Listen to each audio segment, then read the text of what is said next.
Tikman na natin mga kalotski. Siyempre, para sa inyo yung unang subo ko. Ipan muna natin yan para hindi ka mapaso. Hi mga kalotski. Alas 7 na at narinig ko umalis na si sir. Ay, kanina pa pala siya umalis. Hindi ko pala na open yung light dito guys sa may hagdan. So, halika. Tulungan niyo ako. Ilawan mo yung hagdan. Barado talaga yung ilong ko mga kalotski ba? Magluto tayo guys ng ating pagkain.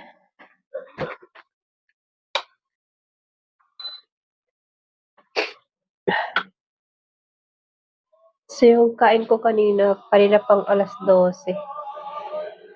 Almusal yun guys. So ngayon magluluto tayo ng ating pagkain at gusto ko magluto ng spaghetti. Basta, Pinoy style. Meron tayo ditong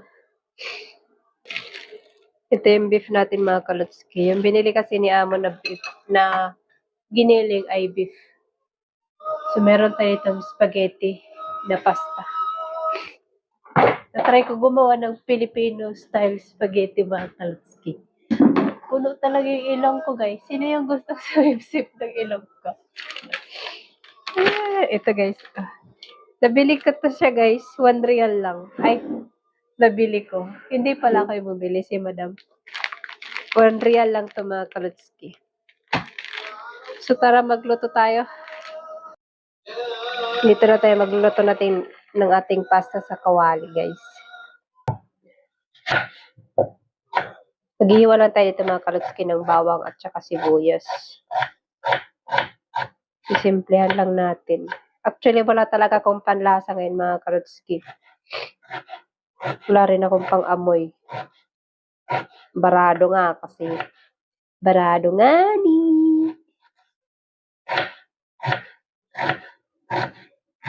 So, ayun mga kalotski, meron na tayong sibuyas at saka bawang. Ngayon, hugasan naman natin yung meat.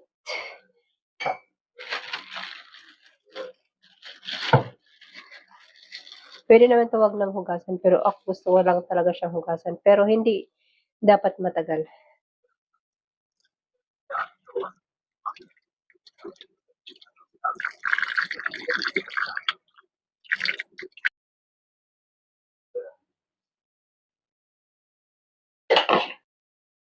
So, yan lang guys. Siya na yan. So, ayun mga kalotski, nalubog na siya. Maganda tang talaga dito sa bahay ng amo ko mga kalotski kasi naluluto ko yung mga gusto kong lutuin. Kapag bumili ka kasi ng spaghetti na Pinoy style, katulad sa Jollibee, mahal kayo. Kaya subukan na lang natin mga kalotski, sana gumana yung arithmetic natin. Samahan niyo ako mga kalotski.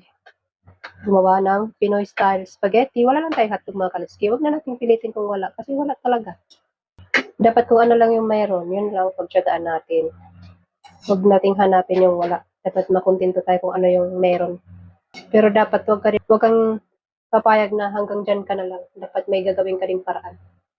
Tulad ng pagluluto natin ng spaghetti ngayon mga kalotski. Kahit wala siyang hotdog, hindi pwedeng hindi ko to sasarapan kahit walang hotdog. Siyempre, sasarapan ko to lalo kasi walang hotdog eh. Kasi kung kaya mo naman gawa ng paraan, gawin mo na. Dami ko nang sinasabi mga kalotski, hindi pa naluluto yung ating pasta. Dito rin kasi tayo magigisa ng ating sauce mga kalotski. Kumukulo na yung tiyan ko guys, nagugutom na ako. Ayan, malambot na. So may natutunan nga pala ako mga kalotski. Kapag nagluluto ka pala ng spaghetti, dapat daw pala wag mo, di ba pag nasali mo na siya, wag mong lalagyan ng tubig. Hayaan mo lang maging ganyan yung pasta mo. Ganyan. Kasi para pag nilagay mo na yung sauce, kakapit agad siya doon sa iyong pasta. Gasa muna natin to guys. So yan, tuyo na siya guys. Lagyan kagad natin yan ng oil. Ilagay na natin yung bawang guys. Tsaka sibuyas.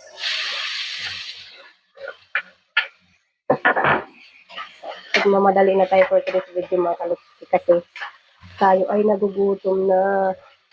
Nalagay na natin yung ating ground beef. Mas masarap sana ito mga kalapsi kung naaamoy ko siya, diba? Pero tatansyahin ko na lang yung mga lasa nito. Yung mga lasa, yung timpla niya, guys. Ako lang din naman nung kakain nito. Ay, tsaka kayo pala. Maglalagay tayo dito ng paminta, onion powder, garlic powder. Maglalagay din tayo dito mga kalapsi ng paprika. At saka ng asin. Haluin lang natin to hanggang magisa yung ating giniling. Hindi muna tayo maglalagay ng sabaw mga kalapsi. Takpan muna natin siya hanggang magisa. Meron tayo ditong tomato paste. Dahil wala tayong spaghetti sauce. Magmimekos-mekos tayo ng spaghetti sauce. Gumamit lang ako dito ng tomato paste mga kalapsi. Hindi na ako nag-blender ng tomato juice kasi ayokong umasim siya. Maglalagay tayo ng tomato ketchup. Try nyo na lang mga kalapsi. At syempre yung ating banana ketchup. Maanghang to mga kalapsi yung banana ketchup natin pero hindi naman siya as in maanghang. Halo-haloin natin. Sino din ba yung gumagawa nito mga kalapsi? Yung para masimot, lalagyan ng tubig. Yung pinagkulan pala natin ng pasta mga kalapsi, hindi ko siya tinapon kasi pwede natin yang gamitin pang sabaw. Ayan, di ba? Para siyang gatas. Kaya pag ganyan, wag mong tatapon. Kasi pwede mo gawing sabaw at para mas maging creamy pa yung ating sauce. Tingnan nyo naman. Pakukuluin lang natin to guys hanggang maluto ng tuluyan yung ating giniling at saka yung ating sauce. At para maiwasan mga kalotski na hindi magtutong yung spaghetti sauce nyo, dapat hahalo-haluin nyo siya. At dapat mahina yung apoy na lang. Maglalagay din tayo dito mga kalotski ng cheese. Sarap. Kita nyo ba yan guys? Mas lalo ako nagutom mga kalotski. Pwede na lang mag-chicken to para maluto na agad. Siyempre, kailangan natin lutuin yan mga kalotski para hindi masira yung ating tiyan. Maglalagay tayo dito ng cube seasoning.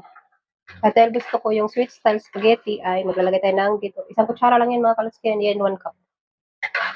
Isang kutsara lang yan. Hindi kutsarita, kutsara. Hanawin lang natin yung cubes guys. Pero hindi ko alam kung nasa na yun. Natutunaw na yung mga cheese mga kalotski. So kapag gusto mo talagang kumain ng pagkain, eh di gawan mo ng paraan nga. Kanina ko pa sinasabi sa iyo eh. Sana kaya yung Maggi cubes? Sarap niya guys. Kulang na lang dito talaga guys, hotdog. Para magmukha na siya talagang totoong spaghetti. So siguro tunaw na yung ating cubes mga kalotski. Tignan na natin siya.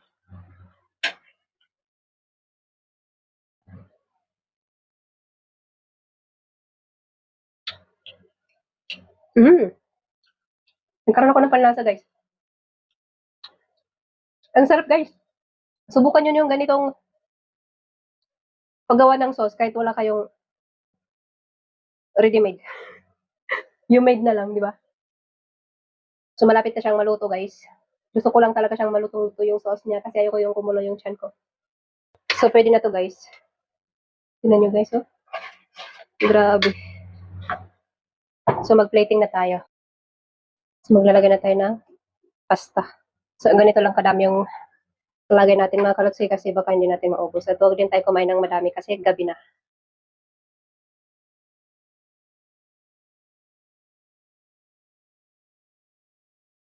Gusto ko yung mas sauce. Mas maganda talaga kayo mismo yung gagawa ng sauce mga kalotski kasi kapag yung bibili lang kayo ng spaghetti, ang liit lang ng sauce, di ba? Kita nyo yun guys, ang sarap.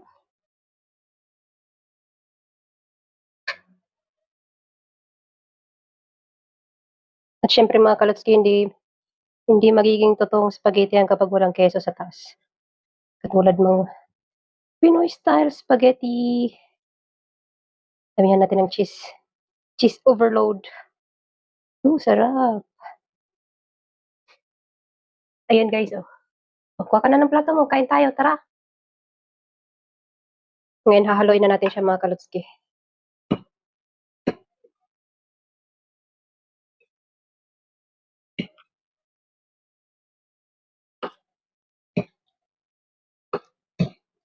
Sarap. Ay, nagkalat. Okay lang yan, guys. Asan yung plato mo? Oh. Sarap niya, guys. Tikman na natin mga kalutski. Siyempre, para sa inyo yung unang subo ko. Ipan muna natin yan para hindi ka mapaso.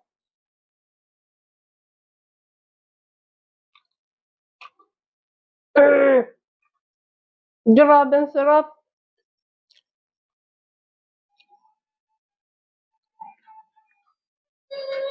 Wait lang guys, tumatawag si madam.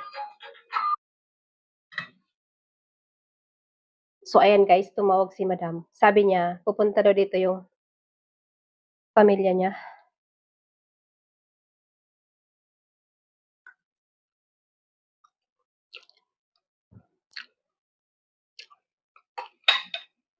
Kaya saktong-sakto mapapakain ko to sa mga kasama ko. Mapapatikin ko sila.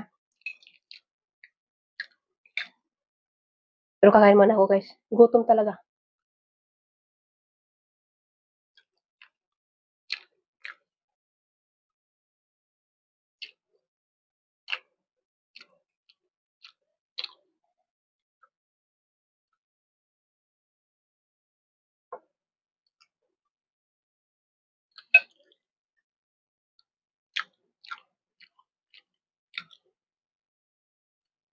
Sasabihin ko pa naman sana, sorry sa mga kasama ko kasi hindi nila ito matitikman.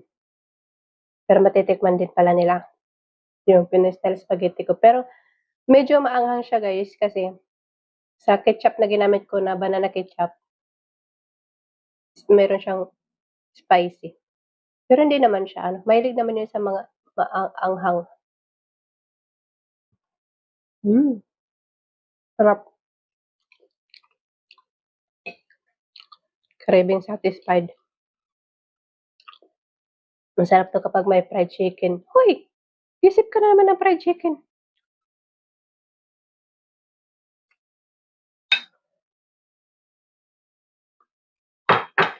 So hanggang dito na lang mga kalotski. Thank you for watching sa aking video. At please follow, like, and share ng aking mga video. Para updated ka lagi sa video na i-upload ko. Naglilinis na ako sa labas at saka gagawa na rin ako ng shaheyogawa. Thank you for watching. Bye-bye! Comment ka dyan. At pakishare na rin ng video. Thank you. Bye! Mukha, sa ano pa lang, masarap na. Inawan mo ginawa ko? Ano? Anong ginawa ni Mimi? Ano? Nilagyan niya ng gatas. Masarap siya! Ikaw, Maria, dali tikman mo. Parang nasa ano talaga tayo, nasa Pinas. Kulang na lang dyan, yung fried chicken ba? May fried chicken. Wala nga eh. Jollibee na. Oo. Kasi pag bumili ka sa Jollibee, hotdog na lang yung kulang dyan eh. Ang lasa. Sarap siya. Sakto lang. May buharat man? Wala yan, buharat. Wala naman akong nilalasahang buharat. Paminta lang yan. Oo. Parang maanghang lang. Kasi yung, sinabi ko sa'yo nga, di ba? Sakto Banana lang. ketchup. Sakto lang. Kumain ako niyan isang plato kanina. Kala ko nga hindi kayo pupunta. Tinan mo si Mimi nag-experiment. Nilagyan niya ng gatas.